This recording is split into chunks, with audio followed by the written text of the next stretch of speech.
حضرت عبداللہ بن حذافہ جہاد کر رہے تھے، روم کے عیسائیوں نے گرفتار کر لیا، 1000 آدمی نے مل کے پکڑا، گرفتار نہیں ہوتے تھے صحابی، 1000 آدمی نے گھیرا ڈالا، گرفتار کر کے لے گئے، اور جب بادشاہ کے سامنے گئے تو وزیر کہنے لگا بادشاہ بندہ بڑے کام کا ہے، اگر ہمارے قابو آ گیا تو فائدہ دے گا، صحابی ہیں حضرت عبداللہ بن حذافہ، حضرت فاروق اعظم کا زمانہ ہے، اگر قابو آ گیا تو فائدہ دے گا۔ بادشاہ کہنے لگا کیوں، کیا خوبی ہے؟ کہنے لگے ہم 1000 آدمی تھے، یہ اکیلا قابو نہیں آ رہا تھا، 1000 آدمی تھے، اگر ہماری فوج میں شامل ہو گیا تو بہت بڑا جرنیل ملے گا۔ بادشاہ کہنے لگا کوئی مسئلہ نہیں، 2-3 چیزیں ہوتی ہیں بندے کو خریدنے کے لیے، خرید لیتے ہیں۔ بادشاہ کہنے لگا عبداللہ جتنی دولت تجھے چاہیے میں تجھے دے دیتا ہوں، میرے لشکر میں آ جا، معاذ اللہ اسلام چھوڑ دے۔ حضرت عبداللہ بن حذافہ کیا فرماتے ہیں؟ فرماتے ہیں بڑا تو بیوقوف ہے، میں نے دولت کمانی ہوتی تو مدینے میں بیٹھ کے تجارت کرتا، میں دولت کمانے نہیں نکلا، میں تو رسول اللہ کی رضا کمانے کے لیے نکلا ہوا ہوں۔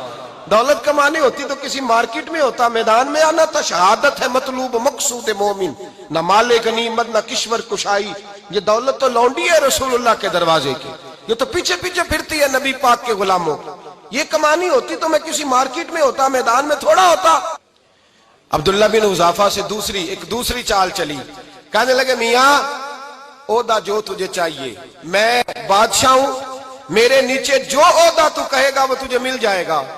حضرت عبداللہ بن حذافہ کہنے لگے شاید تجھے پتہ نہیں میری تعریف کیا ہے، شاید تو جانتا نہیں میری تعریف کیا ہے۔ کہا صاحب کی کیا تعریف ہے؟ کہنے لگے میں رسول اللہ کا صحابی ہوں، اور کائنات میں سب سے بڑا عہدہ مصطفیٰ کے صحابی ہونے کا عہدہ ہے۔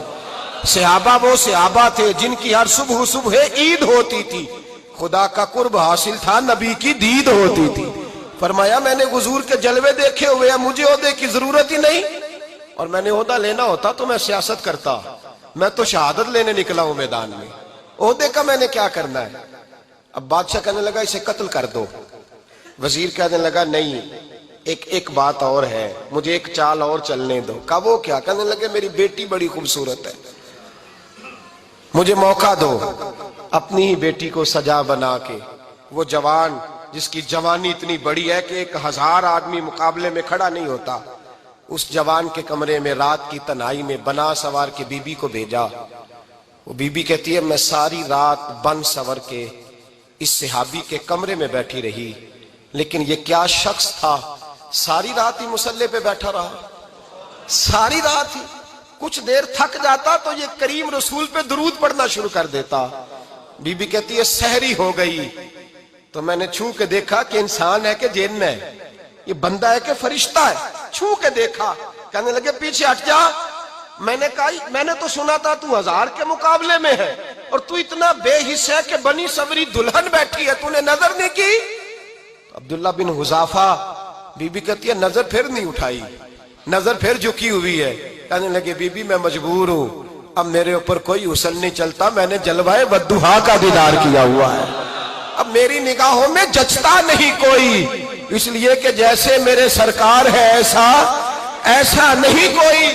کبھی بھی اب نہیں کسی کا میرے اوپر جادو چلتا، میں نے مصطفیٰ کو، اور کہا ذرا پیچھے ہٹ کے بیٹھ، مجھے میرے رسول نے غیر محرم سے بچنے کا حکم دیا ہے، ذرا پیچھے ہٹ کے بیٹھ۔ سحری کا وقت تھا، وہ بی بی کہتی ہے اس نوجوان کے جملے میرا سینہ چیر گئے، کلیجہ پھٹ گیا، چیخ نکلی، میں کفر کے عالم میں روئی۔ میں نے کہا مجھے بتا تو صحیح، آخر یہ جذبہ کہاں سے ملتا ہے، آخر یہ روشنی تو میں نے دیکھی نہیں، کہاں سے آتی ہے؟ ایک میرا باپ ہے جو بنا سور کے مجھے تیرے کمرے میں چھوڑ گیا، بتلا یہ کہاں سے کیف آتے ہیں؟